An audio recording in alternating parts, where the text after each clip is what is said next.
Hello everyone, आप सभी लोगों का फिर से एक बार स्वागत है मेरे यूट्यूब चैनल पे।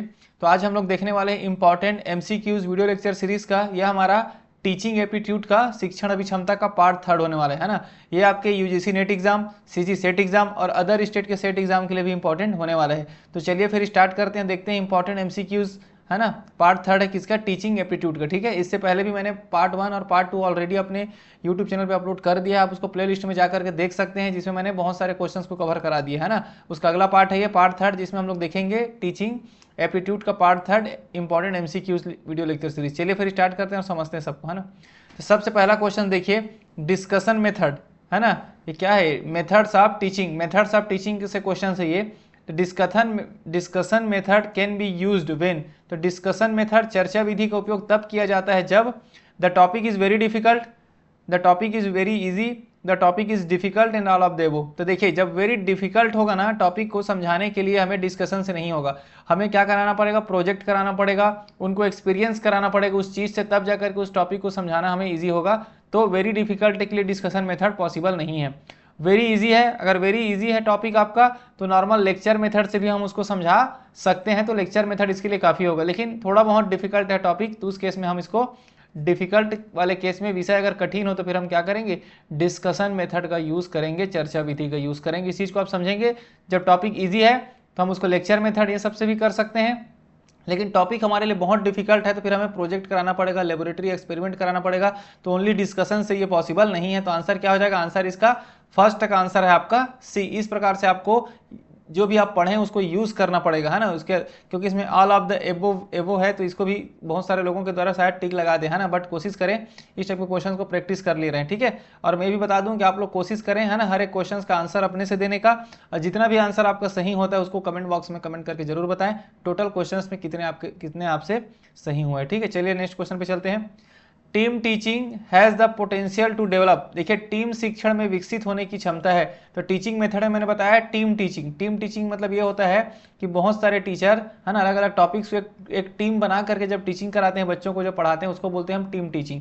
तो इसमें क्या चीज़ डेवलप्ड होता है बच्चों में? देखिए, तो सबसे पहले प्रतिस्पर्धी भावना, कॉम्पिटिटिव स्पिरिट, कोऑपरेशन, सहयोग और एक दूसरे के शिक्षण को पूरक बनाने की आदत। तो इसमें क्या होता है? The habit of supplementing the teaching of each other. ठीक है, तो इसका आंसर तो यही है ना। C is the correct answer. Reason क्या है? इसमें टीचरों का आपस में हैबिट हो जाता है एक दूसरे के साथ शिक्षण को पूरक बनाने की आदत, मतलब एक दूसरे को हेल्प करते हुए, है ना, बच्चों को शिक्षा दी जाती है। याद रखना, टीम टीचिंग में ये टीचरों के लिए है, मेनली टीचरों का टीम की बात किया जा रहा है ना यहाँ पे। याद रखेंगे, यहाँ पे स्टूडेंट सेंट्रिक नहीं है। ये क्या था? मैंने बताया था टीचर सेंट्रिक है ये टीम टीचिंग, ठीक है। और उसके बाद क्या? एक दूसरे के शिक्षण में कमियों को उजागर करना। गलत स्टेटमेंट है, कमी को उजागर करना मेन टारगेट नहीं है। ना ही हमें कॉम्पिटिटिव स्पिरिट बढ़ाना है, टीचरों में सहयोग तो बढ़ाना है, बट थर्ड ऑप्शन इसका मेन करेक्ट आंसर यही है कि एक दूसरे के शिक्षण को पूरक बनाने की आदत, मतलब, है ना, एक दूसरे को आपस में कंप्लीट करके, आपस में डिसाइड करके जब क्लास लिया जाता है तो इफेक्टिव टीचिंग होकर के वो बाहर आता है, ठीक है। तो सेकंड का ऑप्शन क्या है? सेकंड का ऑप्शन है सी। चलते हैं थर्ड क्वेश्चन पे।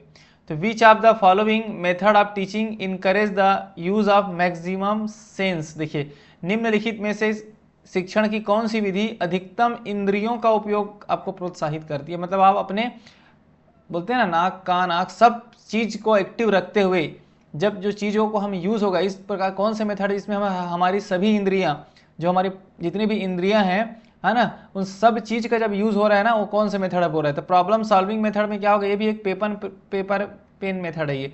मतलब जो भी आपको प्रॉब्लम दिया जाएगा आप उसको सॉल्व करेंगे क्लास में। सेल्फ स्टडी मेथड, आप सेल्फ पढ़ रहे हैं, उसके बेस पे आप इसको सॉल्व कर रहे हैं पेपर पेन के थ्रू। टीम टीचिंग मेथड भी वैसी ही होता है ना, टीचरों के द्वारा पढ़ाया जाता है, आप उसको पढ़ते हैं। लेकिन लेबोरेटरी मेथड ऐसा चीज़ है जिसमें आप उस चीज़ को फील करते हैं, आप उस एक्सपेरिमेंट को करते हैं, तो आपको आपकी सभी इंद्रियां, मतलब आपका सभी सेंस उसमें काम करता है, आप उसको फील करते हैं, हाथ पैर हर एक चीज़, है ना। तो आँख, मैंने बोला ना, आँख, हर एक चीज़ आपको जब सभी इंद्रियों पे जब चीज़ें होती है और हर एक चीज़ आपको उसमें यूज़ करते हैं, उसको वो कहलाता है सभी इंद्रियों को। तो कौन सा है? ये प्रयोगशाला विधि है, लेबोरेटरी मेथड इसका सही आंसर है। इस चीज़ को आप याद रखेंगे, ठीक है। चलते हैं नेक्स्ट क्वेश्चन पे। तो which of the following statement is not correct. इसमें से कौन सी स्टेटमेंट करेक्ट नहीं है? देखिए अब, तो सबसे पहला है व्याख्यान विधि तर्क विकसित करती है। तो lecture method can develop reasoning, lecture method can develop knowledge. देखिए सेकंड स्टेटमेंट तो सही है, lecture method can develop knowledge, lecture method से आपके अंदर नॉलेज तो बढ़ेगी। During lecture method students are passive, व्याख्यान विधि के दौरान छात्र निष्क्रिय होते हैं। तो सिंपल सी बात है, जब लेक्चर कोई दिया जाता है तो थोड़ा बहुत छात्र में बोरनेस आ जाता है, मतलब समझ लीजिए कि थोड़ा निष्क्रिय हो जाते हो, है ना। और lecture method is one way process, ये भी सही है। लेक्चर मेथड एक तरफा प्रक्रिया है। इसका मतलब ये है कि टीचर बस इसमें बोलेगा, टीचर बस आकर लेक्चर देगा, स्टूडेंट के साइड से कोई रिस्पॉन्स नहीं आती, इसको क्या बोलेंगे, वन वे प्रोसेस, एक तरफा प्रोसेस है। तो ये तीनों स्टेटमेंट ना सही स्टेटमेंट है लेक्चर मेथड का। गलत क्या है, lecture method can develop reasoning, तो तर्क को विकसित नहीं करता है लेक्चर मेथड। लेक्चर मेथड में होता क्या है, टीचर आके अपना लेक्चर देगा, स्टूडेंट उसको सुनेगा और नोट करेगा, तो इसमें कोई तर्क या रीजनिंग नहीं होता। रीजनिंग करने के लिए हमें क्या करना पड़ेगा, लेबोरेटरी मेथड हो गया आपका, कि प्रॉब्लम सॉल्विंग मेथड, जो अलग अलग मेथड्स होते हैं जिसमें प्रॉब्लम दिया जाता है बच्चों को, उसको सॉल्व करते हैं, तो वो सब में क्या होता है, तर्क या रीजनिंग उनका बढ़ता है, डेवलप्ड होता है। लेकिन लेक्चर मेथड में कोई रीजनिंग की बात नहीं की जाती है, लेक्चर दिया जाता है टीचरों के द्वारा, बस उसको छात्र अपने में समझते हैं और याद रखते हैं, ठीक है। तो लेक्चर मेथड से रीजनिंग डेवलप नहीं होता है। इसमें यही पूछा है कि निम्नलिखित में से कौन सा कथन सही नहीं है, तो कथन सही नहीं में कौन सा आएगा, आंसर ए आएगा इसमें, ठीक है। आंसर ए आएगा कि lecture method can developed reasoning, गलत स्टेटमेंट है, ठीक है। अब चलते हैं next question. The maximum participation of student is possible in teaching through, तो देखिए शिक्षण में विद्यार्थियों की अधिकतम भागीदारी निम्नलिखित के माध्यम से संभव है। तो देखिए अब कौन से मेथड में मैक्सिमम पार्टिसिपेशन होगा, मतलब मैक्सिमम ज्यादा से ज्यादा छात्रों के द्वारा भागीदारी की जाएगी। तो देखिए लेक्चर मेथड में सिंपल सी बात है, लेक्चर मेथड में टीचर बोलते रहेगा, छात्र सुन रहे हैं, इसमें भागीदारी छात्रों की नहीं हुई, क्योंकि इसमें छात्र रिस्पॉन्स कर ही नहीं रहे ना। ऑडियो विजुअल मेथड में भी सेम होता है, अगर आप किसी के सामने टीवी चला दें या फिर कोई वीडियोस चला दें, तो उसमें क्या होगा, सिर्फ वीडियोस देख रहे हैं और उसमें कोई भागीदारी नहीं है, कोई क्वेश्चन नहीं पूछ रहे। Text book method, text book को पढ़ करके जो भी है ना उनको सिखाया जा रहा है, ये भी एक कोई इसमें भागीदारी नहीं है। लेकिन डिस्कशन मेथड में क्या होता है, डिस्कशन मेथड में बच्चे आपस में डिस्कशन करते हैं, टीचरों के साथ भी डिस्कशन करते हैं, आपस में भी डिस्कशन करते हैं, मतलब उनकी इसमें भागीदारी अधिकतम होती है। इस चीज़ को याद रखेंगे, मतलब भागीदारी विद्यार्थियों की अधिकतम भागीदारी, मतलब वो पार्टिसिपेट करना चाहिए उसमें, उस डिस्कशन में पार्टिसिपेट, उस प्रॉब्लम को सॉल्व करने में पार्टिसिपेट अगर हो रहा है बच्चों में, मतलब उसको बोलते हैं अधिकतम भागीदारी। तो इसका आंसर क्या आ जाएगा, इसका आंसर होगा ए, मैक्सिमम पार्टिसिपेशन ऑफ स्टूडेंट्स किस में रहेगा, डिस्कशन मेथड में। मैंने तीनों को भी रीजन मैंने बता दिया, ठीक है। चलते हैं नेक्स्ट क्वेश्चन पे, फिफ्थ का आंसर है ए। अब चलते हैं सिक्स पे। Micro teaching is most effective for the student teacher, तो विद्यार्थी शिक्षक के लिए माइक्रो टीचिंग, सूक्ष्म शिक्षण सर्वाधिक प्रभावशाली है। सबसे पहले समझते हैं माइक्रो टीचिंग। तो माइक्रो टीचिंग में होता क्या है, हम अपने जो भी टॉपिक हम जो पढ़ाना चाहते हैं ना, उसको हम छोटे छोटे टुकड़ों में करके उसको हम पढ़ाते हैं। जब उसको समझाते हैं ना, उसको जैसे कोई भी टॉपिक है जिसको हम, कोई बड़ा कॉन्सेप्ट है, उसको हम छोटे छोटे कॉन्सेप्ट्स में कन्वर्ट कर देते हैं। कन्वर्ट करने के बाद बच्चों को पढ़ाते हैं और तुरंत उससे हम क्वेश्चन सॉल्व वहीं पर करवा लेते हैं। तो इस प्रकार की टीचिंग को माइक्रो टीचिंग कहा जाता है। तो माइक्रो टीचिंग कब काम आएगा, ड्यूरिंग द प्रैक्टिस टीचिंग। जब आप शिक्षण का कार्य जब चल रहा है, जब क्लास में आप पढ़ा रहे हैं ना, उसी टाइम बच्चों को अलग अलग जो बड़ा सा कॉन्सेप्ट है उसको छोटे छोटे कॉन्सेप्ट में कन्वर्ट करके, छोटे छोटे अलग अलग रूल्स में कन्वर्ट करके उसको बच्चों को समझाया जाए और उसके आधार पे उनसे क्वेश्चंस ऑन द स्पॉट करवा लिया जाए। तो इस प्रकार के टीचिंग को बोलते हैं माइक्रो टीचिंग। माइक्रो टीचिंग मतलब समझ गए आप, जो बड़े लेवल का जो भी कॉन्सेप्ट था, जो बड़े लेवल का जो टॉपिक था, चैप्टर्स, उसको छोटे छोटे पार्ट्स में कन्वर्ट करके पढ़ाना ही माइक्रो टीचिंग कहलाता है। तो कब काम आएगा ये, सर्वाधिक प्रभावशाली कब होगा, ड्यूरिंग द प्रैक्टिस टीचिंग। तो जो अभ्यास शिक्षण के दौरान ही आपको इसको करना है ना, मतलब जो भी क्लासेस जो चल रही है उसी के दौरान, ठीक है, ड्यूरिंग द क्लासेस समझ लीजिए, आफ्टर द प्रैक्टिस टीचिंग या बिफोर द प्रैक्टिस टीचिंग नहीं, ड्यूरिंग द प्रैक्टिस टीचिंग। इस चीज को आप याद रखेंगे माइक्रो टीचिंग के, ठीक है। नेक्स्ट क्वेश्चन पे चलते हैं। तो which of the following is a more interactive and student centric. अब देखिए स्टूडेंट सेंट्रिक होना चाहिए, छात्र केंद्रित होना। छात्र केंद्रित मतलब जिसमें छात्र पार्टिसिपेट करे। मैंने पहले भी बताया लेक्चर में छात्र पार्टिसिपेट नहीं करता, टीचर बस बोलते रहता है। वर्कशॉप में भी मैक्सिमम वर्कशॉप आप देखेंगे तो टीचर ही बोलेगा, है ना, और एक दो बच्चे बोलेंगे, वर्कशॉप में पार्टिसिपेट करते थोड़ा बहुत। वैसे सेमिनार में भी सेम होता है, लेकिन ग्रुप डिस्कशन क्या होता है, ग्रुप डिस्कशन में आपको मैक्सिमम छात्र पार्टिसिपेट करते हैं। इसको समझ लेते हैं एक बार और। जैसे लेक्चर मेथड में छात्र पार्टिसिपेट नहीं करता, वर्कशॉप में थोड़ा बहुत पार्टिसिपेट करता है, सेमिनार में भी बच्चों के द्वारा भी सेमिनार दिया जाता है ना, तो इसमें भी पार्टिसिपेट करते हैं। लेकिन जो ग्रुप डिस्कशन है इसमें मैक्सिमम, ग्रुप डिस्कशन का मीनिंग यह है कि आपस में डिस्कशन करना, तो छात्रों के द्वारा आपस में ही जब डिस्कशन करते हैं तो उसको हम बोलेंगे अधिकतम भागीदारी, ठीक है। तो इसका भी आंसर क्या हो जाएगा, 7 का आंसर हो जाएगा आपका डी। चलते हैं अब 8 क्वेश्चन पे। तो विच one of the following is the best method of teaching. अब देखिए बेस्ट मेथड ऑफ टीचिंग क्या है, इसमें निम्नलिखित में से कौन सी शिक्षण की सर्वोत्तम विधि है। तो लेक्चर मेथड तो नहीं है, क्योंकि लेक्चर मेथड में टीचर बस लेक्चर दे रहा है तो छात्र इसमें पार्टिसिपेट नहीं करते, अच्छा मेथड तो नहीं है। डिस्कशन मेथड है ना। डिस्कशन मेथड भी डिस्कशन बस हो रहा है इसमें। उसके बाद है क्वेश्चन आंसर मेथड, इसमें क्या हो रहा है, क्वेश्चन और आंसर का मेथड है। लेकिन जो डेमोस्ट्रेशन मेथड है, डेमोस्ट्रेशन में क्या करता है, टीचर लेक्चर भी देते रहता है और उस चीज़ को डेमोस्ट्रेट करके, प्रदर्शन करके बताता भी है ना। जैसे कोई भी एक्सपेरिमेंट के बारे में आप पढ़ रहे हैं थ्योरी में, किसी भी साइंस के सब्जेक्ट में या किसी भी में, अगर उस चीज़ को आपको आपके सामने में दिखा दिया जाए, जो उस थ्योरी को जो आप पढ़ने वाले हैं, तो आपको क्या बोलेंगे, उसको डेमोस्ट्रेशन बोलते हैं। इसको डेमोस्ट्रेट करके, प्रदर्शन करके जब उस चीज़ को दिखाते हैं तो आपको बहुत ज़्यादा अच्छी तरह समझता है वो बच्चा, है ना। तो इसीलिए डेमोस्ट्रेशन मेथड में क्या होता है, शिक्षण की सर्वोत्तम विधि है। इन तीनों चारों में अगर कंपैरिजन करें तो प्रदर्शन विधि मैं बता दूं, है ना। एक बार और देख लेते हैं। डेमोस्ट्रेशन मेथड मतलब ही होता है कि इसमें उस चीज़ों को दिखाना भी है, लेकिन याद रखेंगे डेमोस्ट्रेशन मेथड में ना टीचर करके दिखाता है उस चीज़ों को। जो भी डेमोस्ट्रेशन देना है वो टीचर देगा, है ना। जो प्रोजेक्ट होता है, जो लेबोरेटरी एक्सपेरिमेंट होता है, इसमें बच्चे भी पार्टिसिपेट करते हैं, लेकिन डेमोस्ट्रेशन मेथड में टीचरों के द्वारा दिखाया जाता है और लेक्चर दिया जाता है। तो ये इसमें इन चारों ऑप्शन में डेमोस्ट्रेशन मेथड सबसे अच्छी विधि है, ठीक है। 8 का आंसर हो जाएगा सी। चलते हैं नेक्स्ट क्वेश्चन पे। तो विच one of the following is a scale down teaching situation. अब देखिए, निम्नलिखित में से कौन सी एक कम की गई शिक्षण की स्थिति है। तो मैंने बोला ना, कोई बड़ा चैप्टर है उसको छोटे छोटे पार्ट्स में कन्वर्ट करके पढ़ाना क्या कहलाता है, आपका माइक्रो टीचिंग कहलाता है। याद रखेंगे, इसका आंसर क्या हो जाएगा, माइक्रो टीचिंग। स्केल डाउन लिखा है, स्केल डाउन मतलब कम कर दी गई, है ना, किसको, शिक्षण की स्थिति को, ठीक है। चलते हैं 9 का आंसर क्या हो जाएगा, 9 का आंसर है डी। अब चलते हैं 10th क्वेश्चन पे। Teachers role at higher education level. तो उच्च शिक्षा स्तर पर शिक्षक की क्या भूमिका होती है ना। तो provide information to the student, छात्रों को जानकारी देना, छात्रों में स्वयं स्व शिक्षा को बढ़ावा देना, promote self learning of student, छात्रों के बीच स्व स्पर्धा को प्रोत्साहित करना, है ना, कंपटीशन को प्रोत्साहित करना, और छात्रों को उनकी समस्याओं को हल करने में मदद करना, ये होता है। तो लेकिन आंसर क्या है इसका करेक्ट आंसर है B, promote self learning in student. तो हायर एजुकेशन के जो बच्चे हैं उनको हमें इस काबिल बनाना होता है कि वो अपने आप से लर्निंग कर सके, सीख सके, तब जाकर के इसका मेन मोटिव यही है। टीचर्स का मेन रोल यही कि आप उसको इतना काबिल बना दें कि वो बच्चा खुद से अब वो प्रॉब्लम को ढूंढे और उसको सॉल्व करने की भी कोशिश कर सकता है, मतलब सेल्फ सीख सकता है, स्व शिक्षा, मतलब खुद से भी वो सीखने की उसके अंदर क्षमता डेवलप हो जाना चाहिए। टीचर का मेन रोल होता है हायर एजुकेशन लेवल की हम बात करते हैं। तो ठीक है, तो आंसर क्या हो जाएगा, 10th का आंसर है आपका बी। चलते हैं नेक्स्ट क्वेश्चन पे। The e content generated of under graduate courses has been assigned by the ministry of human resource development, है ना।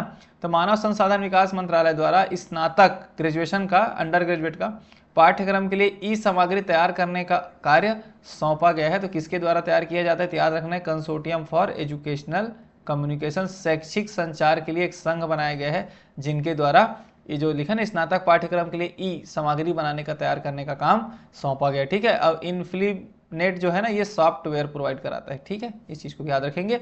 अब नेशनल नॉलेज कमीशन है, आयोग है ये उसका काम नहीं है, ठीक है।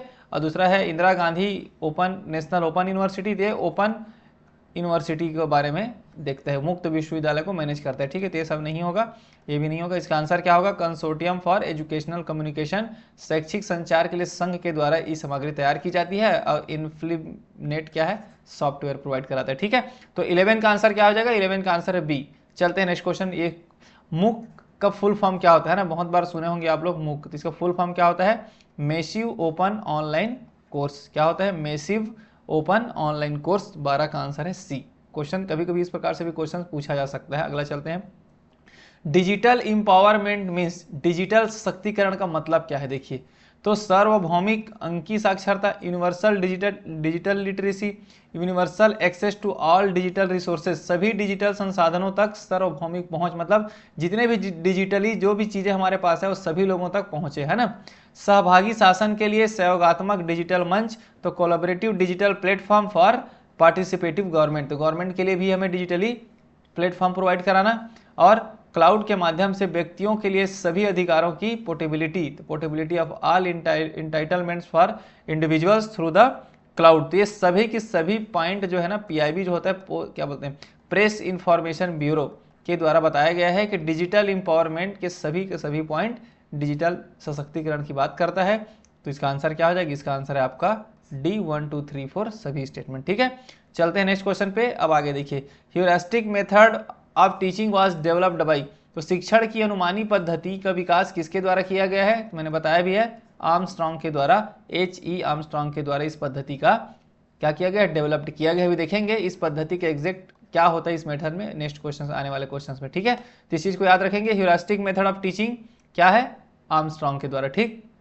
अब हम चलते हैं, स्वयं का फुल फॉर्म क्या होता है, स्वयं जो पोर्टल है उसका फुल फॉर्म क्या होता है, तो देखिए study webs for active learning for young aspiring mind, याद रखना है, study webs of active learning for young aspiring minds इसका फुल फॉर्म है। इसको मैंने अपने है ना टीचिंग एप्टीट्यूड वाले वीडियो लेक्चर में, हायर एजुकेशन में भी इसको मैंने कराया हुआ है स्वयं के बारे में, आप उसको भी देख सकते हैं, ठीक। तो 15 का आंसर क्या होगा, बी। 16 में चलते हैं, instruction which encourage live participation and interaction through online classes are called. अब देखिए निर्देश जो ऑनलाइन कक्षाओं के माध्यम से लाइव समझ रहे हैं आप, जो लाइव पार्टिसिपेशन, जो लाइव क्लासेस होता है और बातचीत को प्रोत्साहित करता है। तो जैसे कि आप लोग जानते होंगे जो लाइव क्लासेस होता है ना, तो जितने भी सब कनेक्टेड होते हैं आपस में, जो भी डिवाइस, और सही अगर सही समय में सही चीज़ें एक दूसरे से कनेक्ट हो रहा है, मतलब परफेक्टली लाइव चल रहा है, तो उसको बोलते हैं हम लोग ये सिंक्रोनाइज है।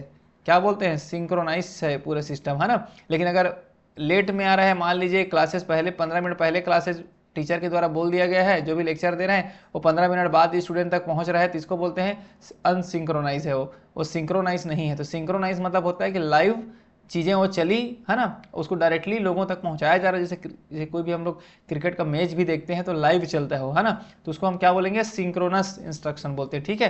तो निर्देश जो ऑनलाइन कक्षाओं के माध्यम से लाइव भागीदारी और बातचीत को प्रोत्साहित करता है। जैसे हम लोग देखे हैं कि लाइव क्लासेस चलता है यूट्यूब में या फिर कहीं बहुत सारे क्लासेस में, तो हम वहीं पर कमेंट कर रहा है, हर स्टूडेंट के द्वारा कमेंट किया जाता है, उसका भी रिस्पांस दिया जा रहा है, तो हर एक चीज़ क्या है, लाइव चल रहा है। तो जो लाइव चल रहा है ना उसको बोलते हैं सिंक्रोनाइज बोलते हैं। तो इसका आंसर क्या हो जाएगा, सिंक्रोनस इंस्ट्रक्शन हो जाएगा, तुल्यकालिक निर्देश कहलाता है वो, ठीक है। मैंने बता दिया असिंक्रोनाइज मतलब जिसमें उसी जैसे लाइव क्लासेस हो रहा है, आपको कमेंट करने का ऑप्शन नहीं आ रहा है ना, ये सब चीज़ें असिंक्रोनाइज कहलाएगा, ठीक है। और ट्रेडिशनल मतलब पारंपरिक जो चलता था किसी जाके क्लास में पढ़ाना, और थ्योरेटिकल तो जान ही रहा आपको, थ्योरी पढ़ाना, ठीक है। तो इस प्रकार से इसको याद रखना है, सिंक्रोनस इंस्ट्रक्शन। चलते हैं नेक्स्ट क्वेश्चन पे, इसको देख लीजिए, इस प्रकार से क्वेश्चन आपको देखने को मिल सकता है। कॉलम ए और कॉलम बताया गया है, टीचिंग का मेथड दिया गया है, उसको एक्सप्लेन किया गया है। तो सबसे पहले देखिए लेक्चर मेथड, व्याख्यान विधि को हम लोग सिंपल समझते हैं, बड़ी मात्रा में ज्ञान प्रदान करना, मतलब लेक्चर मेथड के माध्यम से टीचर के द्वारा ज्ञान को प्रदान किया जाता है बड़े लेवल पे बहुत सारे लोगों को। तो इसका आंसर क्या हो जाएगा, किस में जाएगा, फर्स्ट का जाएगा आपका, थर्ड, याद रखेंगे, ठीक है। उसके बाद है डेमोस्ट्रेशन मेथड, मैंने बोला था डेमोस्ट्रेशन मेथड मतलब आप उसमें थोड़ा बहुत एक्सपीरियंस करेंगे, है ना। अनुभव आधारित शिक्षा, देखिए लिखा है ना, अनुभव आधारित शिक्षा, डेमोस्ट्रेशन का क्या हो जाएगा, एक्सपीरियंस बेस्ड लर्निंग, डेमोस्ट्रेशन में आप होगा, ठीक है। उसके बाद प्रोजेक्ट मेथड, प्रोजेक्ट में क्या होता है, हम एक ग्रुप बना देते हैं बच्चों का, आप एक साथ मिलकर प्रोजेक्ट करेंगे, तो इसमें क्या होता है, एक्टिविटीज को पार्टिसिपेट करते हैं स्टूडेंट आपस में, लिखा है ना, students engage in different activities together and learn, तो छात्र एक विभिन्न गतिविधियों में संलग्न होते हैं और सीखते हैं, तो इसको बोलते हैं प्रोजेक्ट मेथड। और लास्ट में आपका collaborative method, emphasizing the participate procedure of an act, तो किसी अधिनियम की सहभागी प्रक्रिया पर जोर देना सहयोगात्मक कहलाता है। तो इसका आंसर है आपका डी। देख लीजिए फर्स्ट का थर्ड, सेकंड का सेकंड हो गया, थर्ड का फोर्थ है, अब फोर्थ का आपका फर्स्ट है, तो आंसर क्या हो गया, आंसर हो गया इसका डी ना।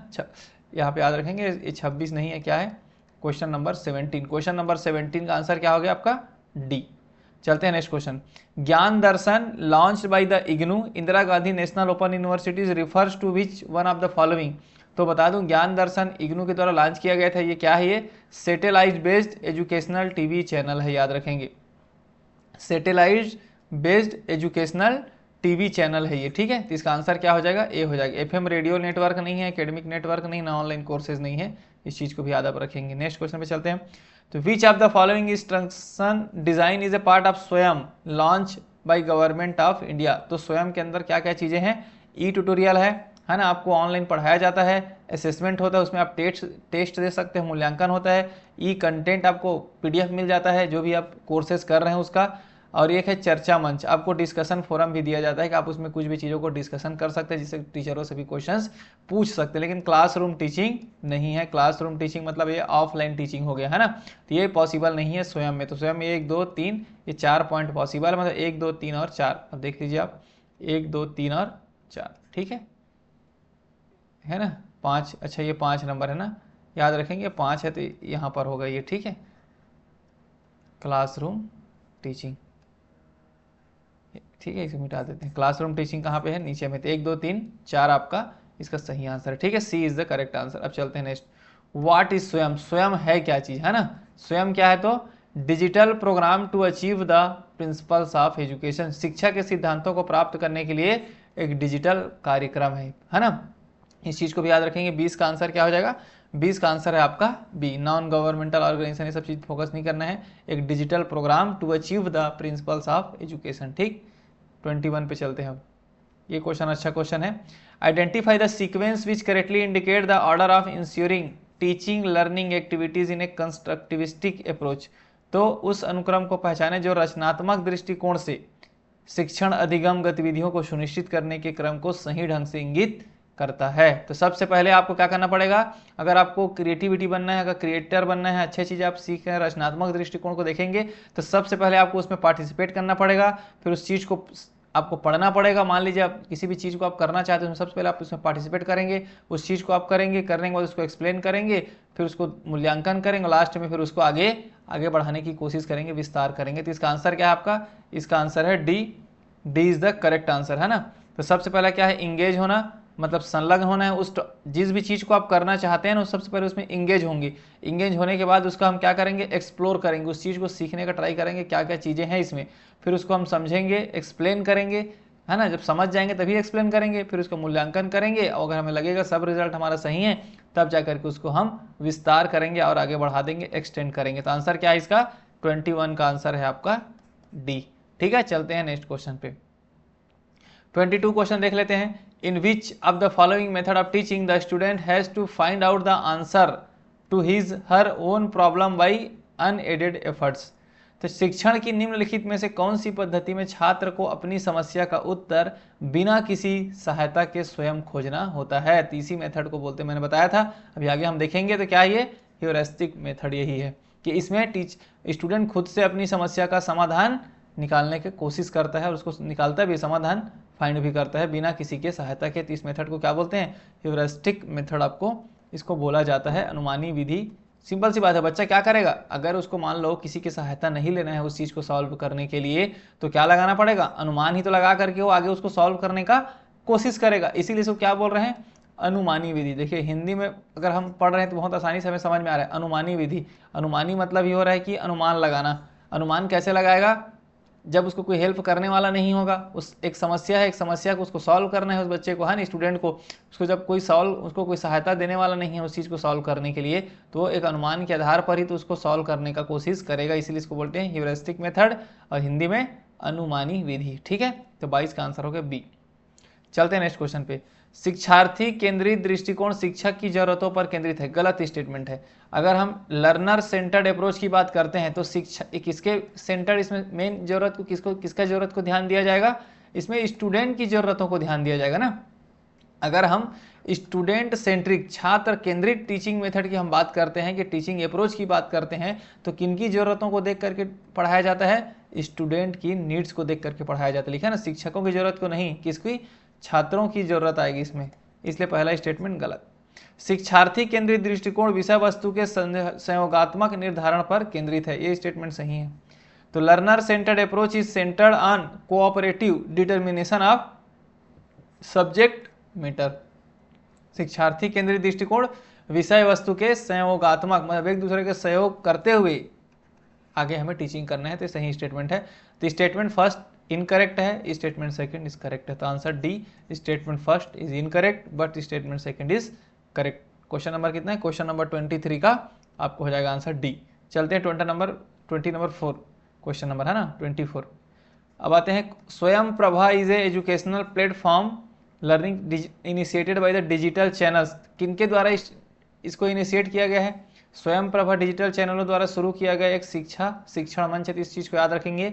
Ministry of human resource development, जिसको भी क्या बोलते हैं नाउ, अभी क्या बोलते हैं? शिक्षा मंत्रालय। इस चीज़ को भी याद रखेंगे, क्या है? शिक्षा मंत्रालय के द्वारा, जिसको ministry of human resource development पहले बोला जाता था, मानव संसाधन विकास मंत्रालय बोलते थे ना, अब उसको क्या कर दिया गया? शिक्षा मंत्रालय। इसके द्वारा ये स्वयं प्रभा को डेवलप किया गया है। इस चीज़ को भी याद आप रखेंगे। डिजिटल चैनल्स है जिसमें बहुत सारे कोर्सेज आपको देखने को मिलते हैं। ठीक, next question, which of the following is a teaching add. Teaching add लिखा, निम्नलिखित में से कौन सी एक शिक्षण की सहायता है? मतलब टीचिंग एड का समझ लीजिए मतलब ये है, जो टीचिंग जो कराने के लिए जो भी हम डिजिटली जो भी मटेरियल हम यूज़ करते हैं, जो टीचिंग को सहायता करता है ना, पढ़ाने के लिए हमें आसान कर देता है, वो कहलाता है आपका टीचिंग एड। जैसे कि ब्लैक बोर्ड है ना, ब्लैक बोर्ड क्या है, एक टीचिंग एड है, क्योंकि जब क्लासरूम में आप कुछ समझाना चाहते हैं तो आप ब्लैक बोर्ड में ही लिखते हैं, तो टीचिंग एड कहलाएगा ब्लैक बोर्ड भी। ठीक है, चाहे डिजिटल बोर्ड ब्लैक बोर्ड हो, चाहे आपका प्रोजेक्टर हो, हर एक चीज़ किस में आएगा, टीचिंग एड्स में आता है। ठीक, तो निम्नलिखित में से कौन सी एक टीचिंग की सहायता है, तो working model and wind mill, ये भी है, कार्यशील मॉडल जो बना करके हम जो करते हैं,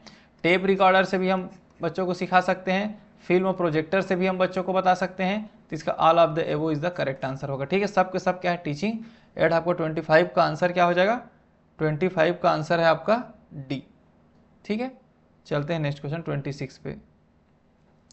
listening to the lecture delivered by the teachers in the classroom is, कक्षा में शिक्षकों द्वारा दिए गए व्याख्यान को सुनना क्या कहलाता है, इंफॉर्मेटिव ऑडिशन कहलाता है।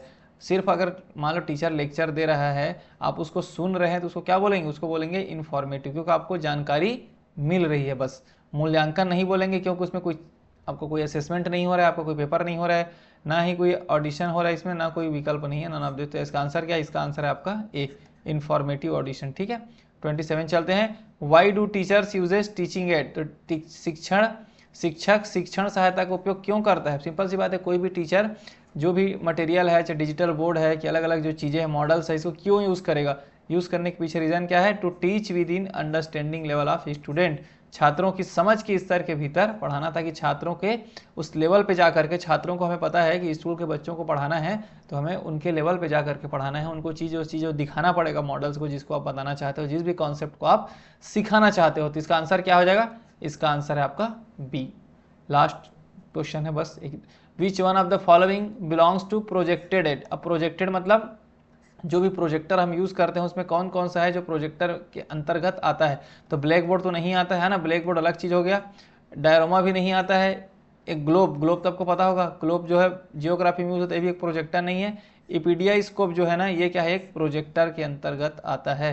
ठीक है, समझ गया, प्रोजेक्टर के अंतर्गत क्या आता है, इपीडिया स्कोप। इसका आंसर क्या है, इसका आंसर है सी, एक क्वेश्चन आया हुआ है, इसको भी आप देख लेंगे। ठीक है, इस चीज़ को आंसर आप देख लेंगे। चलिए 28 का सी हो गया। नेक्स्ट क्वेश्चन पे, तो which of the following does not belong to projected aid, same है, देखिए इसमें कौन सा है प्रोजेक्ट। अब देखिए इसमें पूछा गया था कौन सा प्रोजेक्टेड एड है, तो हमने लिखा इपीडिया स्कोप। इसमें क्या पूछा है, कौन सा डज नॉट बिलोंग टू, कौन सा संबंधित नहीं है, तो ब्लैक बोर्ड नहीं है। देखिए ओवरहेड प्रोजेक्टर लिखा, ये संबंधित है। इपीडिया स्कोप हमने देखा, ये भी प्रोजेक्टर है। स्लाइड प्रोजेक्टर, ये भी एक प्रोजेक्टर, लेकिन ब्लैक बोर्ड क्या है, वो प्रोजेक्टर में नहीं आता है, तो यही पूछा गया जो संबंधित नहीं है, तो आंसर क्या हो जाएगा, इसका आंसर हो जाएगा आपका बी।